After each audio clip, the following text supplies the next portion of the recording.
it's not like there's nothing nice about the PA. I think at the beginning we always thought of the PA as a colored party. For those white people, did you see that Cool. there was Okay. this uproar that happened when Trump was saying, "Yo, white farmers are being unalived or whatnot," and then there were a lot of white people who came up and were like, "Yo, dude, on top of that, dude, this PA is just discriminating." The mystery, I think that we all don't know, Codesa, how the meeting in Codesa that happened, I think in Zambia, if I'm not mistaken. Nice, Or yeah. somewhere in Africa. And how the PE was organized, actually. They're in Coles. Yeah. I might be. Allegedly. Yeah. There's more red tape that you have to go through. They're like, hey, like for NYDA, for example, you go to NYDA, they'll tell you, okay, just give us your idea. You do the whole thing, jump through loops and all of those things, and then when it's time for them to actually give you the funding, it just becomes a problem. I went through right, there's a lot of good that happened. There's Youth Yes for Youth program that happened, and it has employed a lot of people. There's Amatisha's assistants, right? But is it a thing of siyasaba because hey dog, we are managed and run by mafias.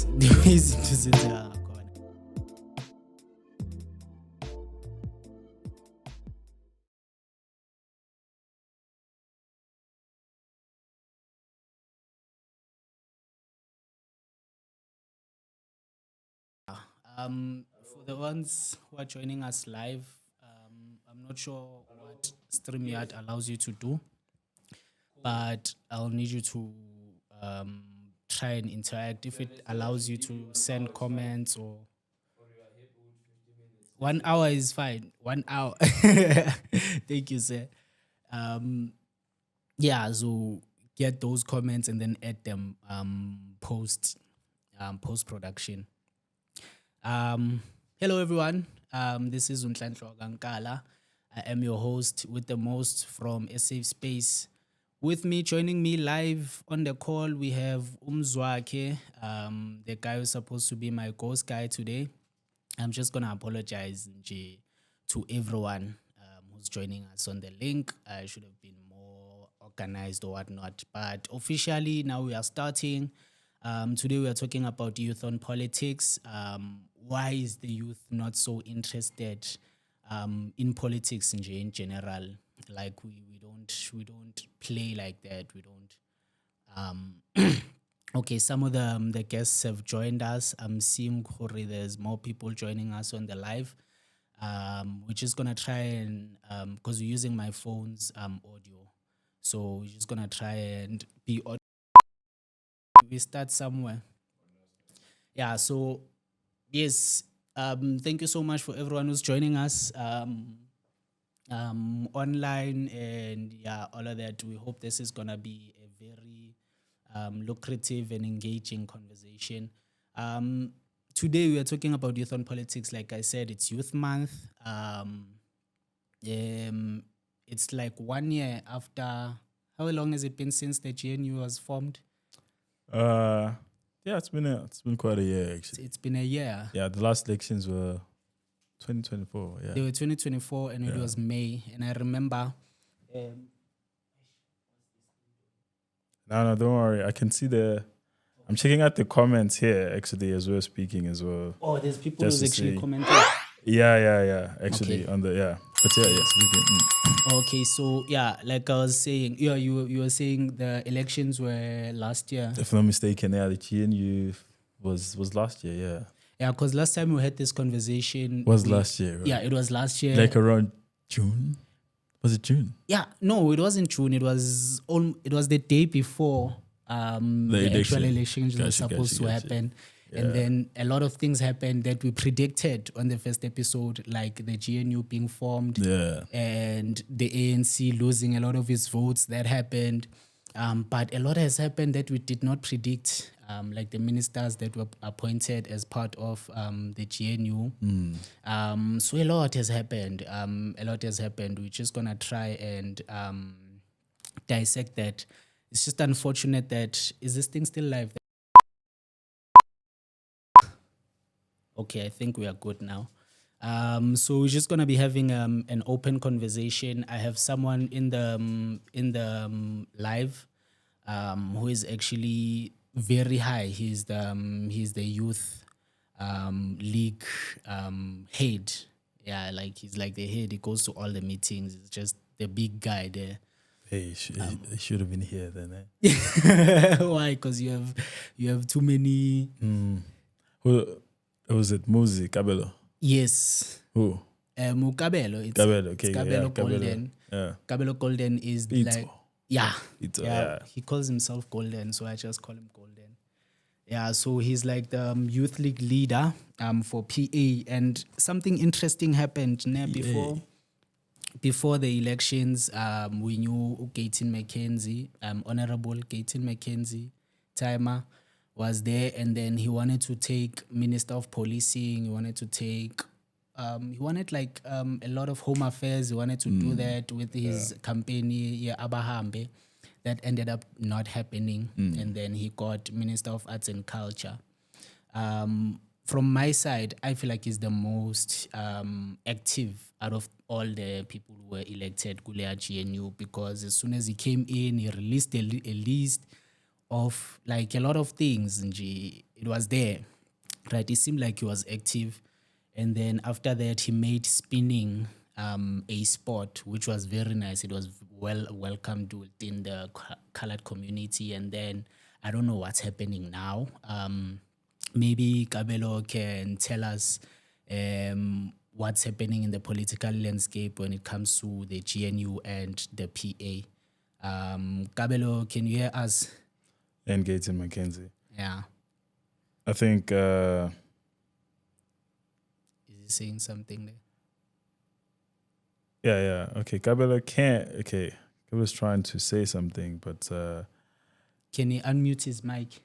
He's trying. He's been trying to fix his mic for quite some time now. The mic. Yeah, he's able to join, but he sounds far away actually with his mic.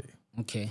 Yeah, I think if probably we can have another episode where we can pull Kabelo. I would absolutely love to hear what he has to say. It's really nice to have someone who's really in politics, you know. Yeah. Yeah, yeah. I remember the last one we had a guy who's very devoted in the EFF. Yeah. A guy who is very devoted in the ANC. Yeah. And then this is the first time actually I've never actually sat with someone who loves PA. Yeah. Yeah, like it has never been actually. Yeah. It's not like there's nothing nice about the PA. I think at the beginning we always thought of the PA as a colored party. Like it's a party that speaks the voice of colored people. Yeah, but he's very black. He's a black guy. His name is Kabelo. No, absolutely. Yeah. I'm not saying a black guy shouldn't support the colored party. I'm just saying. I wonder. I probably haven't read the manifesto of the PA. Yeah. Maybe that's why. Maybe probably absolutely you can tell us more about it. Like, what is it? So in their manifesto, I think he can make a more right, a conclusion about their manifesto. But it seemed like they had a lot of focus in improving the lives of South Africans, not just for the colored community, but for black people in general, because the scales have always been tipped towards the white population. In all fairness, we are not saying all white people are well off. There's still white people in very impoverished areas, and this PEE is not working for them. Because not working for who? For those white people. Did you see that there was this uproar that happened when Trump was saying, white farmers are being unalived or whatnot, and then there were a lot of white people who came up and were like, dude, on top of that, dude, this PE is just discriminating, because if I'm going to apply for a job and there's a black person there, because of this PEE, they're going to employ the black person first, which I haven't experienced, but it's yeah, well, it's quite a lot actually. I think you brought up BEE. We've had a lot of debates about BEE, especially on the news. This this was after Elon Musk said things as well about the BEE. And then obviously, through my research as well, it seems like a lot of people don't believe the BEE is working, even for the blacks. Yeah, it's not. Yeah, It's even working for their friends. Yeah, because you think about it, you can argue this and say, you're okay. For example, you say, "Oh, you're working because of the BEE." If it wasn't for the BEE, they would have hired white people. But we've got what do you call affirmative action for that? To say, without the BEE, the affirmative action could still hire black people in companies. Yeah. These are my thoughts, because the BEE, for me, it feels like it's more for tenders. Yeah. If you want, and it's not easy to even get a tender through BEE. It's that's why there's this guy. He's a brother of our former president Thabo Mbeki. He spoke about how BEE was formed in one of the podcasts. This is an old podcast from David's studio. Mashabel. Yeah. Sure. Yeah. The guy speaks about how, the mystery, I think that we all don't know, Codesa, how the meeting in Codesa that happened, I think in Zambia, if I'm not mistaken. Nice, or somewhere in Africa. And how the BEE was organized, actually. There in Codesa. Yeah. I might be alleged. I might be corrected. Sure. Right. Yeah. And it mostly feels like it's only for a few. It's only there to make a few people rich. Yeah. Yeah. Not the majority of black people. Right? Yeah. So I think I'm more interested in where it all went wrong, because it seems like the ideas were there. In theory, right, the ideas were supposed to help black people, but they are not. As someone who's been trying to break into the entrepreneurial whatever you may say, like they will tell you, okay, your business has to be 50% black owned, black youth owned. We have all of those things, and when you get there, there's more red tape that you have to go through. They're like like for NYDA, for example, you go to NYDA, they'll tell you, okay, just give us your idea. You do the whole thing, jump through loops and all of those things, and then when it's time for them to actually give you the funding, it just becomes a problem. I went through Cyril Ramaphosa's Shanduka Black Umbrellas. I'm dropping names, dog. Yeah, I'm dropping names, dog. I'm dropping names. I did that whole thing, went through loops, went up and down. Okay, let's go back. What the Cyril Ramaphosa Shanduka Black Umbrella? For those who don't know, what is it about? Yeah. Okay, so that's like it's almost like NYDA type of thing, but you can apply for more grant, right? So what they do is they take you through an incubation process for your business, so that they get it to a point where it's ready to get investments. What I didn't understand is that they most likely want a business that's already working, right? My business was in maintenance, right? I entered because I thought I'd get funding so that I can get equipment and then I can start the thing. And then when the time came for the money to come in, they're like, how much does your business make? I'm like, dude, when I get a job every now and then, I came here because I want to expand, because where I'm working, because I was just doing amategi, your dustbins, ingadi, and those things are seasonal. But if I have like a database of people to say, okay, this thing nyala, changing I'll need a car, I'll need equipment, I'll need all of those things. That didn't happen, right? So that's my emotions when it comes to the government and empowering the youth in general, right? They are saying they are making employment. Okay, there's a lot of things that happened, right? There's a lot of good that happened. There's Youth Yes for Youth program that happened, and it has employed a lot of people. There's Amatisha's assistance, right? But all of these solutions are temporary. Right, I think it's just a solution where they just put a plaster on something so that people stop talking. Because if I'm gonna give you a contract and it's just for 1 year, what's gonna happen after that? Or it's just for 6 months, right? I'm gonna go back to poverty and impoverishment, and then I'll try, because now I'll make other means, right? So unfortunately, for the general population of South Africa, those decisions often end up being something else altogether. So I don't know if any of the people in their life have something to add with regards to what we are talking about, as to particularly why the youth is so disinterested in politics. Is it a thing of niyafuna ukuyenza but the doors are closed, or is it a thing of siyasaba because hey dog, we are managed and run by mafias? The ways to sit it's a lot.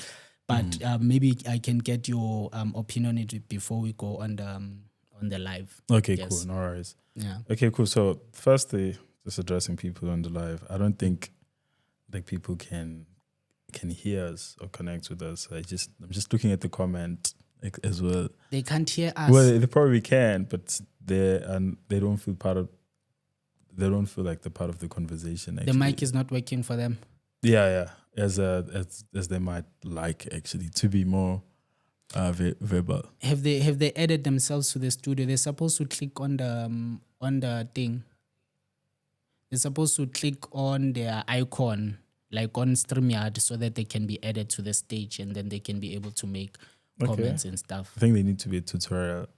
I said the tutorial. I said the tutorial. Yeah. But it's fine. Okay.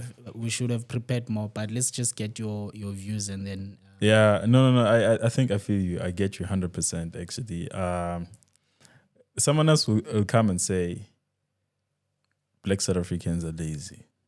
You know, we've heard that so many times. It's like there is a feel like we might be too dependent on the government.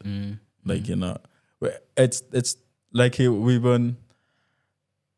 There's a feel which we are handspoon. What do you call it? Spoon fed. Yeah, sorry. Yeah, spoon fed. Yeah. You know, everything. Grant. Like we're the only African country that gets. You go to university, they pay for you. Your hospitals are paid. Schools are paid for. No, those things are free. You know, you get pregnant, they pay for you. You get into a car accident, they pay for you. You know, some other African countries are shocked actually. At how we live. Probably that's why other people want to come and be South Africans, because you know. But but I get you. I get you 100% actually in terms of this economy is not favoring the youth. Yeah, 100%. Yeah, that's there's during 2016. If you're watching the news, I saw. I think it was on ENCA. There was a strike actually in the northwest province. I think it was at Potchefstroom. Yeah, Potchefstroom. Sure. Yeah. Apparently, I need to come here with a lot of research. Actually, Northwest has the highest unemployment rate in the whole country. You know, apparently, even though it has a lot. If you ever driven to Potchefstroom, you see mines all over the road side by side. Sure. And yesterday, funny enough, I was there. I was at Potchefstroom. I spoke to one of the people who lived there. Actually, it was a father of my friend. He said, "A lot of these mines have foreigners in it." And going back to Gaten, that's what Gaten has a problem with in this country. You know, and that's what we have a problem with, most of us. Yeah, like it's not like we hate Africans. We love Africans. It's just how Africans are treated in our own country. Yeah, but it makes more business sense to hire someone from outside, because now minimum wage, you don't have to give them minimum wage. They can work for close to scraps. And if I'm being honest, now I have to admire the grit that people from other countries have. I can agree with you when you're saying, okay, some people can come and say South Africans are lazy. That's fine. But if we are being honest, our education is not preparing us to be I don't know what the word, but for ukuthi sikwazi ukuziphilela thina ngokwethu. We are just being bred to go and work at Jet or Remarkams, or the smart ones, the really smart ones go to university and then they make something of their lives. But what about the rest of the guys? Do they become forgotten? And there's also this thing of you go to school, you do everything right, but uhlale nephepha lakhe kasi, right? So what do you do? Being a graduate, but don't get a job. You understand, dog? Me, myself, now I'm a graduate. I've been unemployed for the past 6 months. And people tell you, no, tech, dog, you go to school and you do something in IT, you're going to get a job. No, it's not the case because there's too much red tape, dog. For an internship position, they're going to need experience. They're going to need you to have, And it's like, dude, listen, I was at school. Most of the things that you want me to do, I can learn on the job because that's why you guys have training. So why should there be more red tape, And then also another thing that I've introduced as South Africans in just nalento leyo mona, gatekeeping, umuntu angaxolela ukuthi angakhiphi ukuthi esipaneni kuyaqhashwa ngoba ubona ngathi lo uhlakaniphile uzongithathela ispan. And sometimes it does happen, right? Ukuthi umuntu afike lapho and then they become more popular and then you become the spotlight uphelele umsebenzi. But why does that happen? What happened nje from the start? Because if we are being honest, even no Shaka, great Shaka, there were in wars happening before the people came to colonize us. So besiloko silwa thina ngokwethu, and then they saw it and they exploited it. And what I don't understand is that how are we more welcoming towards other people than our own kind? So I don't know. Maybe we can. Has anyone said anything in the comments, particularly for this? And then maybe we can read it out. Okay, I'm gonna check quickly. But sorry, still loading. Okay, while it's still loading, I think I hear what you're saying. Actually, I think it speaks to. It's the conversation we all know, like how we. Okay, no one said anything in the comments so far. Yeah, but anyway, how Black people we don't love each other. That's what everybody talks about. But I feel like it was created that we don't. It was engineered. Let me put it that way. Not created. It was engineered for us to not love each other. Yeah. I think even through times of Shaga, Shaga, okay, good. Shaga, we know the story, was there to conquer and enlarge his kingdom. Actually, that was his aim. Actually, to make his kingdom bigger. Yeah. And we can see the Zulus are one of the biggest tribes. Actually, but it doesn't mean he hated the other nations. Yeah. There, apparently, actually, whatever I'm saying, actually, I need people to make a research. I just want to be corrected. Yeah. Apparently, Shaga respected other kingdoms, like the Rain Queen. Queen Mujaji. Sure. Yeah, Shaga respected Mujaji. Yeah. There was a mutual respect as well between Shaga and King Swat. Yeah. Apparently, I think who else? But there was other kingdoms that there were respect. Actually, Moshweshwe, is he the only one who defeated his? Because Lesotho and Bergville, they are just neighbors. And I heard the story. The only way they defeated Ushaga was going up the mountains and then. The story goes it's back and forth. Some said it wasn't Shaga actually. Some said it was. It was not Dingani. Sorry, it was probably Dingani. But it was Umziligas. Some say that when they separated to actually form parts of the Matebele people. Sure. Because there's a lot that happened for us to even get here. There's a lot of migration that happened upwards and downwards. Yeah, I mean, there's so many history. But Black to Black people, what about the so-called Bantu people? Yeah. That we pride ourselves in. Saying about... Umuntu ngabantu. Like what about all of that actually? What history what does history say about that part? I don't really think we actually hated each other. We did fight. That's true. Yeah. The stories that tell us that we come from up there in the Cameroon, Nigeria, and went down. And when we saw the Khoi people, the Khoi started hunting our animals. We started a war with them, but we ended up at peace with the Khoi. It wasn't and then we ended up seizing land that had no one there. Right? So even when the Dutch came, they saw land. We were like, okay, cool, you can stay there. They stayed on that land. That was okay, actually. That was cool. So I think in that, for me, I do believe Black people.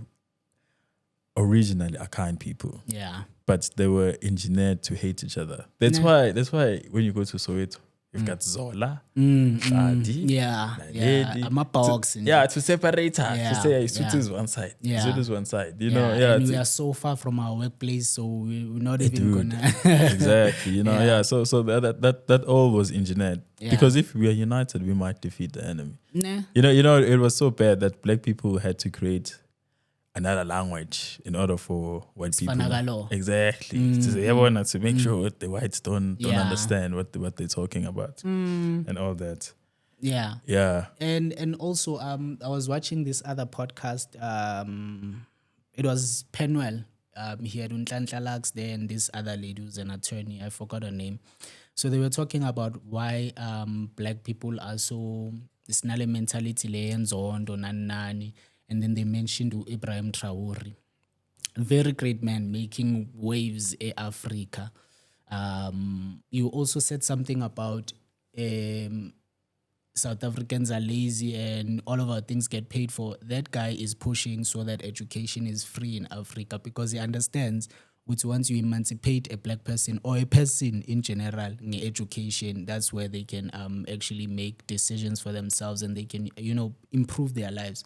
So he mentioned something. He said, Tina, the way Kuluma cupcake ngakhona.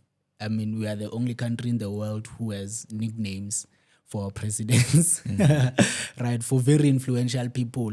We have scandals. We have ministers doing some crazy things. Not so long ago, there was a sex tape that was leaked of some prominent lady in the ANC, and then there was another gigantic guy from the ANC.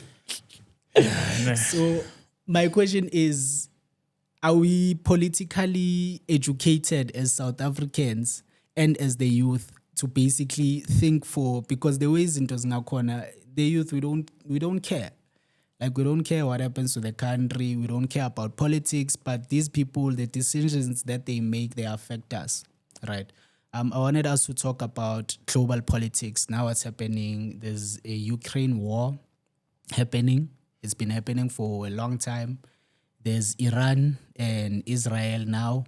And then I don't know if you guys still remember Congo, which has always been a war zone altogether. So I just wanted to know, Guti, what are your inputs regarding this? How does it affect us as South Africans? Because I heard a lot of people saying, I'm not going to talk about the war because it doesn't affect us. Wire.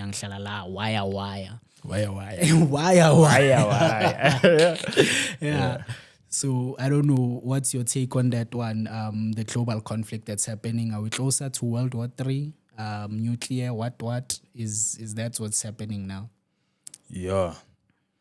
Okay, when you say that, I'm thinking of the recent war, obviously. Yeah. I think of course, we feel far away from the conflict. The mere fact that missiles are not landing in Joburg, it doesn't mean it's not really affecting us. Yeah.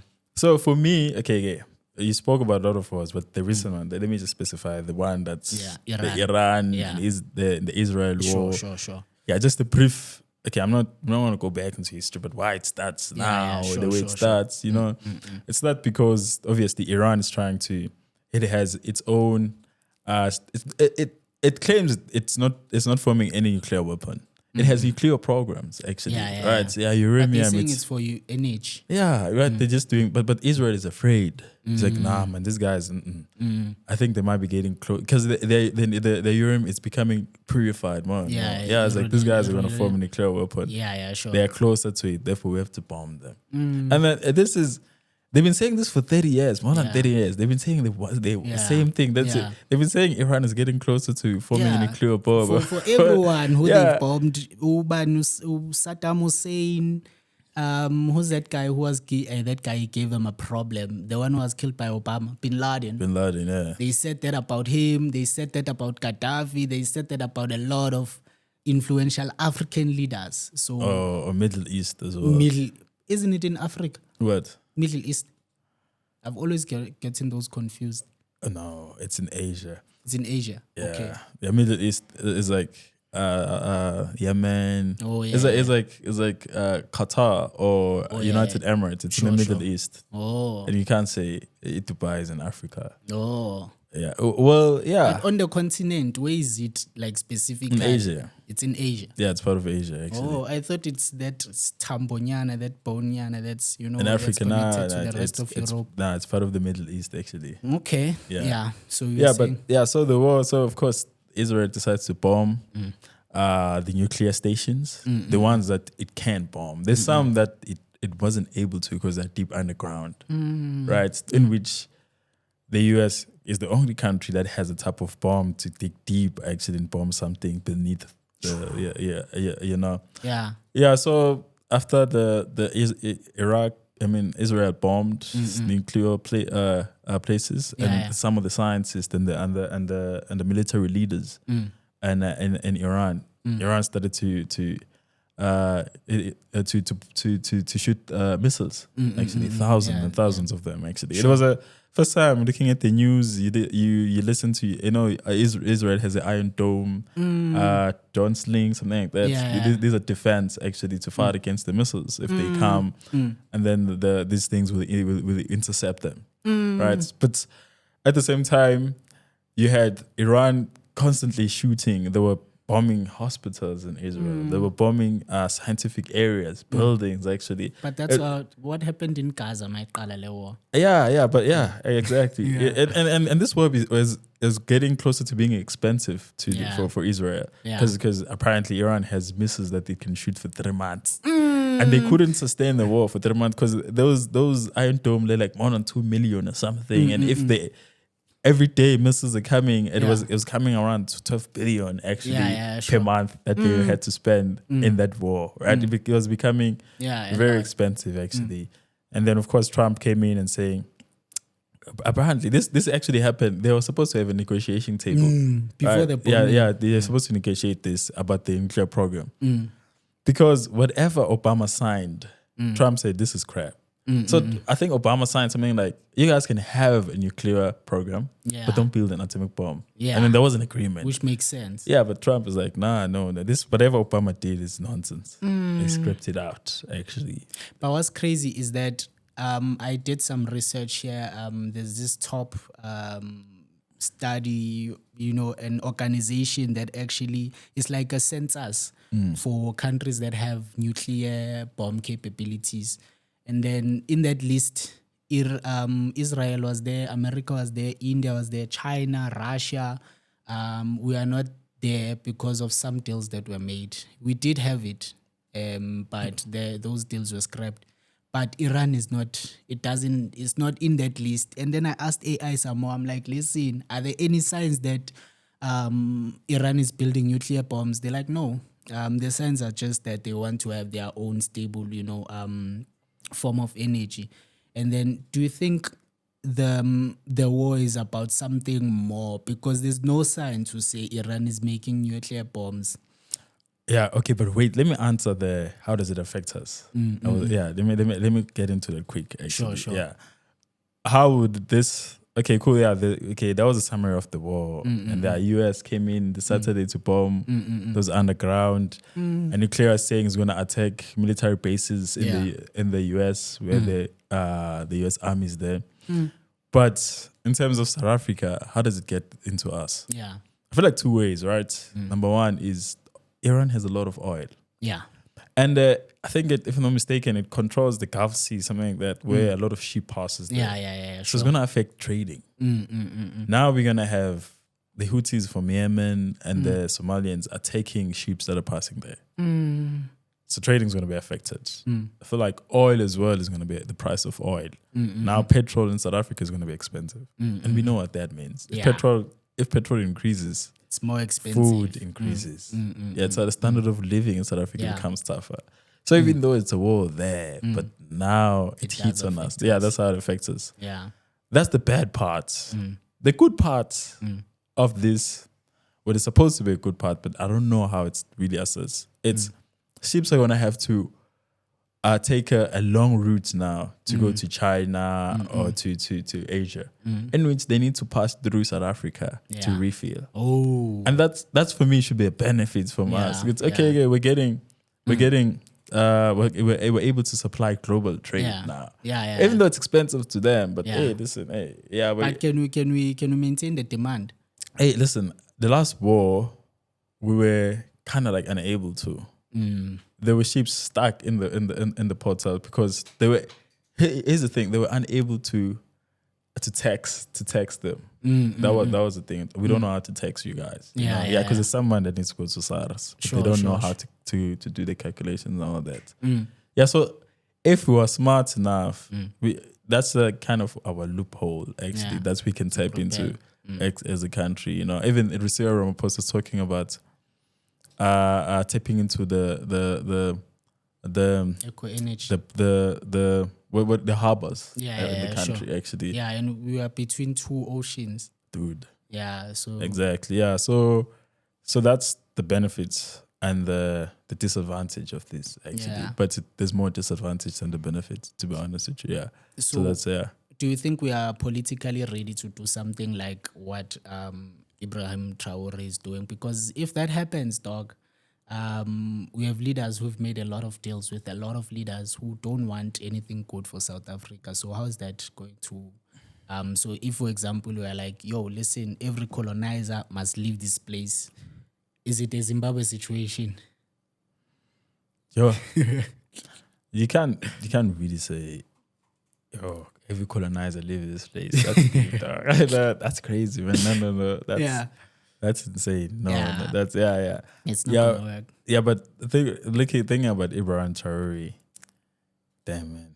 Like he's making deals for his country. Yeah. It's not like he said he did. He kicked off France actually. France, sure. Yeah, because they were not benefiting. They were not Ibrahim Traoré is from which country? From Burkina Faso. They were not Burkina Faso.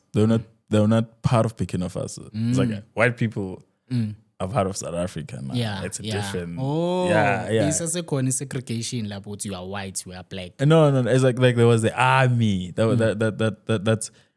will be there actually just to monetize. I don't know what the France was doing there actually. Was trying at Burkina Faso.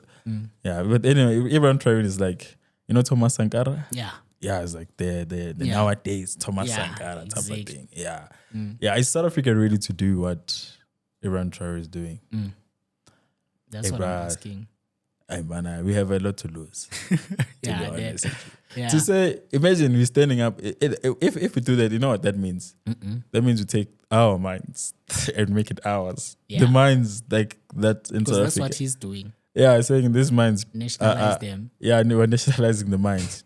We're nationalizing the banks. Yo, that's crazy. Yo, that's Zimbabwe status, my man. Yeah, that's like that's a big, bruh. Yeah, so it's something we want, but it's something we're afraid to tap into because it's too radical. So what's the worst case scenario that happens, and then the best case scenario? Okay, manje, we do nationalize the mines. We understand what white people are a part of us. We have white people who are talking Tswana Zulu on TikTok, and it's like they talk it better than us. So clearly we are a rainbow nation. That's, the world views us a rainbow nation, right? And we accept them. And that's why the Great Footsec, when the Great Footsec was happening, only 49 people left. And they exaggerated that number. And most of them were call center agents, car guards. None of them were farmers, because farmers who live here live nice, right? So I just wanted to see... in your perspective, what's the worst case scenario that can happen and the best case scenario? Okay. So, by the way, there was one farmer who left from Mpumalanga. Okay. Okay, let me not say like one farmer that I've heard of. Yeah. Yeah, I almost said I know of. Yeah. Sure. Yeah, I've heard of actually that left and went there with farm, 9-bedroom house, 3 cars. Like okay, cool. And he left to. What was his reason? He wrote about the same. We're killing white people in this country. We're not. Yeah. Okay, let me. I don't know. me and Sposiso, for those of you guys who don't know, Sposiso and me have been friends since we were like 7 or I don't know 10, right? He comes from a different background. I come from a different background. In my house, yeah. In terms of what? Oh, household. Okay, household background, yeah. right? In my house, it was common for people not to finish school and then just pursue crime, right? And it was fine. Not that we didn't have people who were smart, but crime just worked better for us, right? What does that do? And I just wanted to play the devil's advocate, and I'm not saying that crime is good, but sometimes people are pushed into doing that. If you are living a life of poverty since you were young, and I might be talking from spoiled perspective, but dude, we can't run away from the fact that there are people who are in poverty in South Africa, and hunger shouldn't be a thing because food should be free, right? Why our schools not teaching us to make our own food, make ways to make our own money instead of depending on them? So with regards to him getting robbed and what, I feel like from my perspective, people are pushed. You know, there's people vele nje yazi ukuthi kule yandlu leyana igebengu uzoba isigebengu umntwana wakhona, but there are people who are pushed into that. As a result, because these farmers are in very secluded places, right? Farms and large acres. Someone can live in your property for months and you wouldn't even see because that it's too large, right? So people can plan kahle bazi ukuthi siyangena laphayana, and unfortunately there's resistance because people don't want to let go of their things, and then bad things happen. But in my perspective, angicabanga ukuthi if you can give a South African purpose, they're not gonna do it, right? And make it fair. If you are saying you are creating jobs, don't make these learnerships our 3 months, umuntu akhole 3.5, and then after that uyenzani or ukuchanyela itrat. It's fine, sharp. If there are people who want to do that, but make it sustainable, because what we are given now is not working. Yeah. Okay, you said something interesting. Actually, yeah. So you're thinking poverty pushes people to do crime? In my perspective, yeah. From how I grew up and the people that I was around. For example, there's a cousin of mine who just passed away. That guy, we knew ukuthi usebenza njengamakish, right? Yeah. I knew he never killed anyone in his life because he did it peacefully. Bekayenza sure ukuthi uyaphuma endlini akustadishe, uphuma endlini angene kahle athathe into zakho ahambe. Right? There's people who specifically work ngamakish. There's people who do hijacking. And Xikas, dog, Ezola, right? There's like, the general, the highest occupation that we have. So I don't know from your perspective, maybe we can see it from the perspective of people who are like, yo, South Africans are lazy. What do you say to that? Yeah. Mara, okay, cool. Going back to this point. Yeah, we grew up in 2 different households. This person. Yeah. Yeah. We grew up in 2 different households. And someone's calling. Yeah, I agree. But our lives were even those Fundekasi, both of us. Still on this thing. Yeah. Yeah. I don't think it's on actually.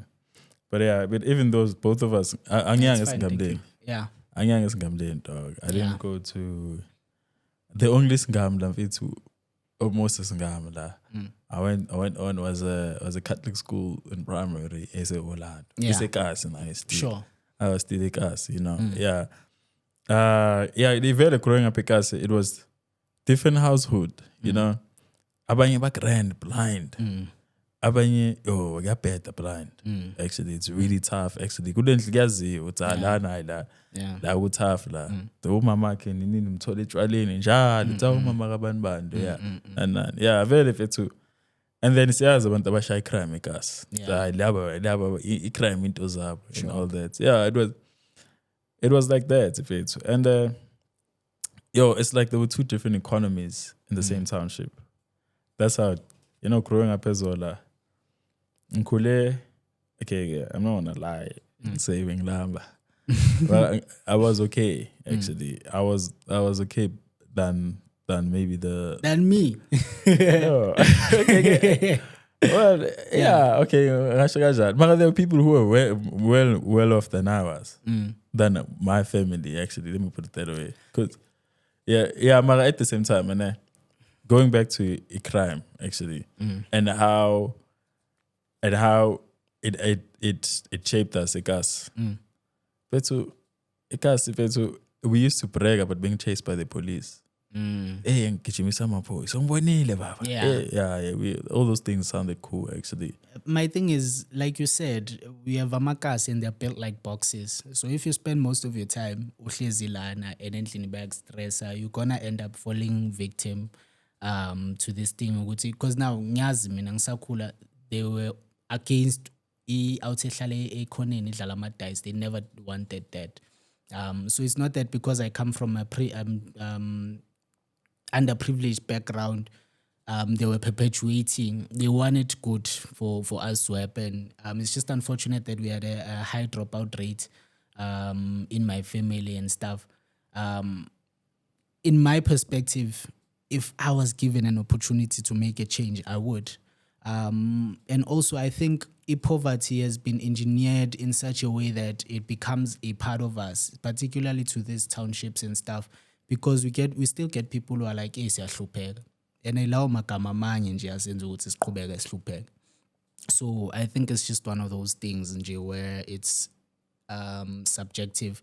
But I think the power is in, because we have this thing as black people where we are panda, and then maqeda ukupanda, instead of coming and lifting other people, which is also controversial because you're going to say abantu ba lazy and stuff, but lift them up, dog. How did you get these opportunities? Clearly, you know people who, can you just, that's what I try to do with my statuses. When I come across my posts and stuff, I, share them with people and stuff, which is, I'm not getting paid, right? But you can pay it forward because the mentality layers now, if I go kazini ukuthi, mangpopa mina ekhasi lami kufanele bangibone, kufanele bezwe ngami. Mangifika lana yimi ngithenga amatshwala bese ngitshela amasimba because I have beef with you from a long time ago.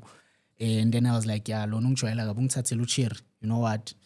I'm just gonna marinate this beef. Ngihambe ngesikolweni ngibe right and then ngibuye ngimbonise ukuthi is my bitch type of thing. So that mentality, it just has to change for me, and we need a certain level of political education because these things are affecting us. We have people who are on drugs, right? And it's not an excuse. I'm not making excuse for substances and but for some people, it's not easy. I'm just gonna thug it out, right? Like I'm trying now. It's okay, it's a lot happening to me, but I'm here trying, right? So if I can do it and it does work out for me, hopefully that's also gonna inspire other people, right? I wanted us to touch on South Africa, joblessness, fatherlessness. How does that affect us, and how are we making ways in this trying economy that we find ourselves in? Damn, bro. Hopefully, I was able to answer all these questions, actually. It's a lot, dog. Even though I skipped. No, it's fine. Yeah. Yeah. No. It's that joblessness. I think it's one of the first things actually you spoke about. Actually, the youth unemployment. Sure. And the BEE and what it's doing for us and all that. And I like how we diverted into crime, because these are all linked together. Yeah. People money. I think they are people, unemployed people. Yeah. Hungry people. They tend to do. And some of them actually went to school and they're staying with their certificates. Exactly. Yeah, you understand. Yeah, it's like it's a whole. How do we sort out the crime rates in this country? We need to educate. Yeah. You need to educate. Not just educate, but help black people to find jobs. Yeah. Like create more jobs. For me, my part now will be this is might be killed. We need to get rid of BEE. Yeah. And help companies that really have, like, if you remember BEE, if a company wants to come here, it needs to give 30% shares to a black-owned company. Yeah. Yeah, totally. Give it, yeah. So let companies come if they want to come. Yeah. Yeah, I think a lot of black people will be employed. This is me. Yeah. Without this is deep. Without BEE. Yeah, because the majority just wants a job, dog. You know. Yeah. And even if you are a businessman, you need money to start that business. Sorry for cutting you in. Yeah. I think that's okay. That's my take actually. Yeah, unemployment rate does affect South Africa. You know, whether some of them have degrees in John Bush, but they can't make any ends meet. Or some of them, even when they've got the degrees, the jobs that they have, they cannot sustain anything. Yeah. Imagine a degree in 5K. Dude, and then there's another thing that happens, especially when you are trying to apply for these universities. You apply for something and they're like, no, you don't qualify for that one. You can do this one. Yeah. And then now you've already applied for NSFAS and you are doing something you don't have passion in. You finish your certificate because it's something you just qualified for. So I think there should be, in my opinion, the system should be scrapped, started all over, because they set up a system for something that was relevant then. Manje, things are changing. Technology is coming in, AI is coming in, and I also want you to maybe touch kancane kule ndaba le Bella Act, these acts that are being introduced, land reform. It would have been nice if the guy from EFF would have said something about this, but we'll set up something for them. Damn. Yeah. I remember Bella Act about the schools not having. So Bella Act, from my understanding, it's basically, you know how it is now. The school governing body decides whether or not a child should be admitted, right? So if I want to go to a predominantly white school, they choose, can I come in? And when I get there, I have to do the subjects that they are doing. My subject is going to be an additional language, and it's not going to be done as, English is going to be first and then Afrikaans, right? And June 16 should have told you something about Africans and black people. We don't mix. So I think Bella Act is trying to correct that. It's just that they should have worded it better for the average South African to understand. But in essence, what it's saying is there should be more inclusion. More children should be able to learn in their languages, their native languages. And if you want good quality education as a parent who can afford, you can go to a school that you feel like, my child can be here, and the school governing body doesn't make the decision based on whether or not you are black. I mean, there are schools now where they tell you if you have afro or whatnot, that's unprofessional hair and you have to cut it and you have to comb it. There's a lot of things that happened around that subject. So I think Bella Act is acting against that. That sounds like a good thing. Yeah. And then, okay, I know you're the one asking questions, but let me put it to you. Then why are a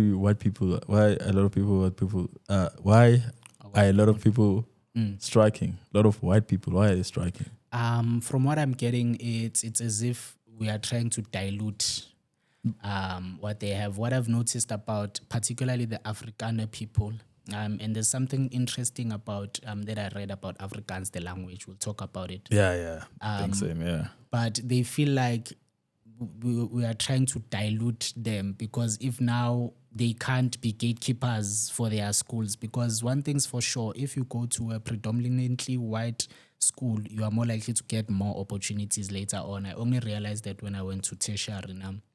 People who are from different backgrounds know more, learn more, have more resources, more learned and stuff, because these things are exposed to them.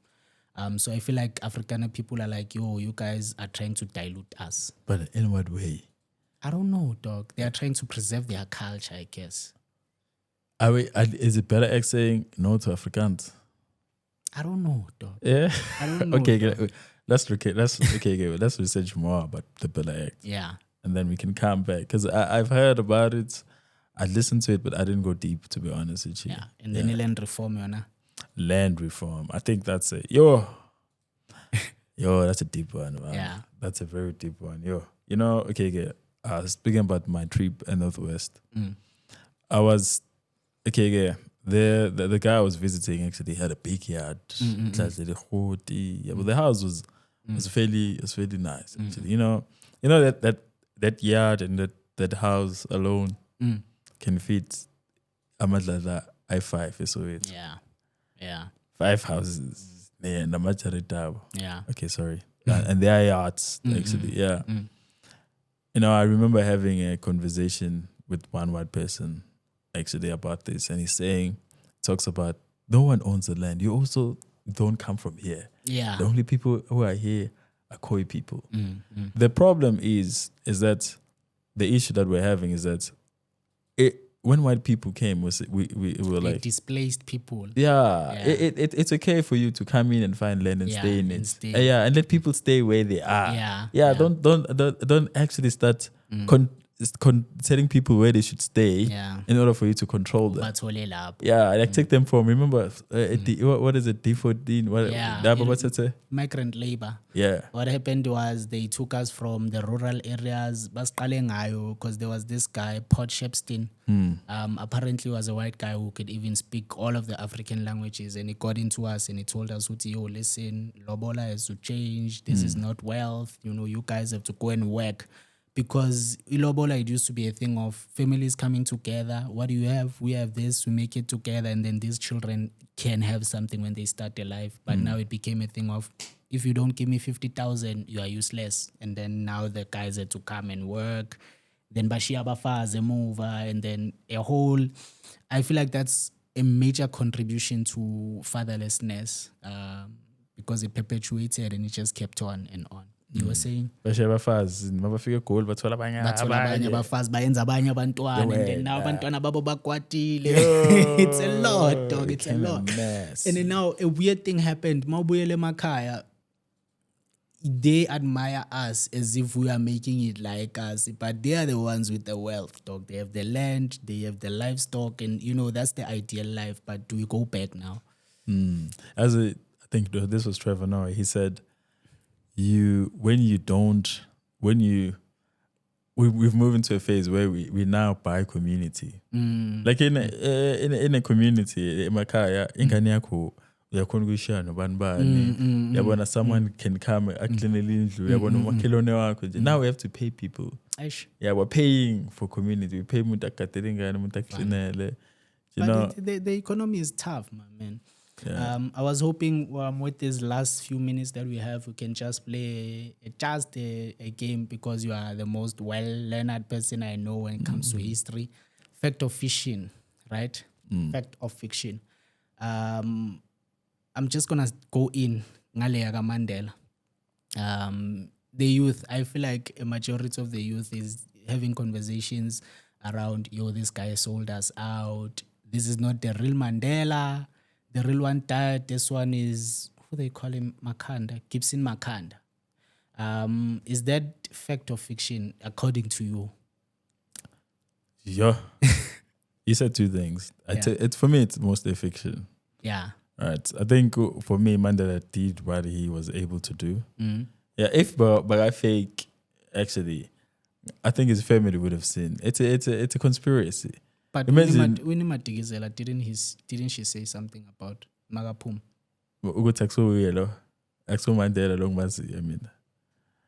And then they broke up after that. And then Krasa Machel came in, and then what happened afterwards? People from that side came. Yeah, because there's also something called the Mandela effect. Apparently, where Mandela effect, it's because people thought Mandela died at jail. But they say, actually, he did die. But it's still maybe the viewers can say something about it. Let's see. Robert Subukwe. Damn, bro. Yeah, about that guy. We don't know anything about him. Do you have any facts to tell us about him? Because I heard there was an active movement to erase his voice. Not just, there's no recording apparently. Robert Subukwe. They made sure with this guy. The white people felt he was so influential. Yeah, but even his words can make black people change. But it's now we need to fight the system now. Yeah, understand? Yeah, I think yes. I think that's one of there's a book actually about Robert Subukwe which I want to buy. Yeah, but that's one of our top leaders actually in this country. Yeah, and then another guy, Steve Biko. Is what we know about him from Cry Freedom all there is to it, or is there other things? Fact or fiction, this guy used to force people, as mangabe mhlawumbe unesiphaze kasi and then ustoka emakuleni or ustoka kuphi, he would stop you and say, listen, zikhona lezi zinto lezi like us, buy here. Yeah. So do you have any other facts you can share about that guy? Steve Biko, the black consciousness guy, actually. Guy. Who also apparently hated alcohol as well. He's saying it was make events abantu abamnyama to be dull, something like that. But what is it doing now? Have you seen social media, dog? Mvana, it's glorified, and we have so many young people throwing away their lives just because they want to, have the next fix. Yeah, no, absolutely, yeah. So we've got a few more minutes. Yeah. Okay. I just wanted to, in closing, what does Youth Day mean for you? I think there's some confusions happening, and then is it Pride Month or is it Youth Day? And why is it that Pride Month is in June, which is Youth Month? It's the US. It's Pride Month around the world, actually, yeah. But South Africans are adopting it, and what is it doing? Because now, if this month becomes remembered as Youth Month for the next 10 years, our children will not know about what happened in June 16. Can they celebrate both Pride Month and Youth? Hey, dog, I don't know. No. Okay. My thing is, attention span for people in general, globally, is too small, right? If you are told a story again and again and again and again, that's how we go. I think that's how religion was introduced to us. We tell a story again and again and again and again, and then it becomes a part of you, right? I feel like if this perpetuates, and I have nothing against the letters. I actually was supposed to have someone from the letters give us their perspective, because now we are just talking from the layman's guy. But I feel like if this is perpetuated, it's gonna end up being Pride Month and not Youth Month, and this tends to happen again. What happened in June 16, because we have a lot of people who gave up their lives for this. For this, I agree. Is this what they died for? I get what you're talking about. But damn, I think we should have someone from the letters in the next episode. It should be more spread out, actually. Yeah, sweet. I think this was amazing. This was lovely. I wish we had more time, actually, to indulge in this. But thank you so much, Anna. Now, I think we're going to do episode 3. So for everyone who's joining us on the live, thank you so much. I'm sorry for the technical difficulties and everything. We'll do better next time. Yeah. Kanjalo. Watch the space, guys. Thank you so much.